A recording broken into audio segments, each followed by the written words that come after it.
Hello, my name's James Delingpole, and today I'm going to reenact something terrible that happened to me the other day. I stopped for lunch at my mummy's house, and before I go to my mummy's house, she always says to me, "Darling, what do you want for lunch? Don't be difficult about it." And I say, "No, mummy, I won't be difficult." And she said, Would you like some sole goujons from Waitrose?" And I said, "Mummy, sole goujons from Waitrose will be absolutely perfect."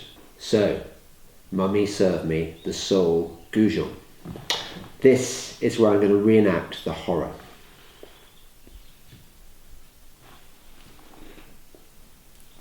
What do you think when you think of a sole goujon? You think of pure white chunks of fish covered in crispy breadcrumbs with none of the nasty bits attached, none of the nasty fishy bits. And I knew something was wrong from the moment I took my first bite, that it had that nasty, slimy, fishy taste that sole goujon shouldn't have. And the reason was they hadn't bothered to take the skin off. I'll show you. I mean, you won't believe this, but they haven't. They think that because they've left the white skin on, because it's white, we won't notice. And I'm afraid to say that our eyes might not see it, but our palate certainly does. Now, I reckon that this is probably the fault of Hugh Fearnley Whittingstall. I can't be sure of this, but I was at university with Hugh, and Hugh and I have gone in different directions on the kind of gastronomic front. Hugh's become a bit of an eco freak, whereas I'm not really into that kind of thing. I don't like this nonsense we hear about having to eat sustainable fish. Sustainable fish in my book just means shit fish. Pollock. No one ever enjoyed eating a pollock. A pollock is a shit fish. Mackerel is a shit fish unless it's smoked, but otherwise it's just shit. Whiting is disgusting. The only nice fish are the expensive fish, what the French call noble fish, stuff like turbot, Dover sole, lemon sole is perfectly okay, but don't waste time with the kind of sustainable eco fish that Hugh and people want you to eat. And I reckon that the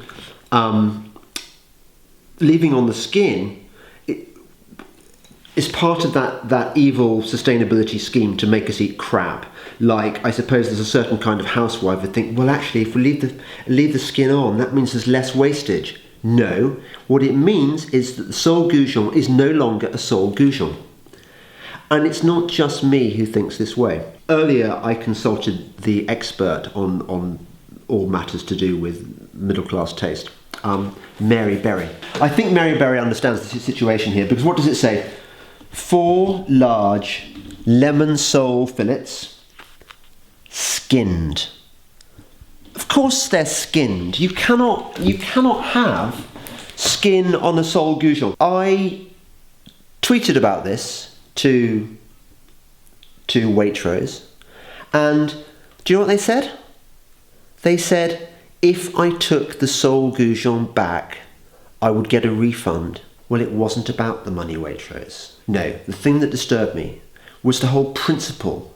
The idea that Waitrose has bought into the idea that you can serve sole goujon with the skin still on.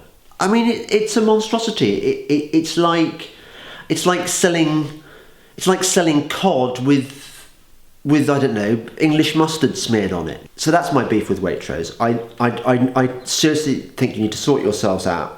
And I'm going to have a word with my friends who are involved with Waitrose and see whether we can't get this shit sorted, because it's really bad.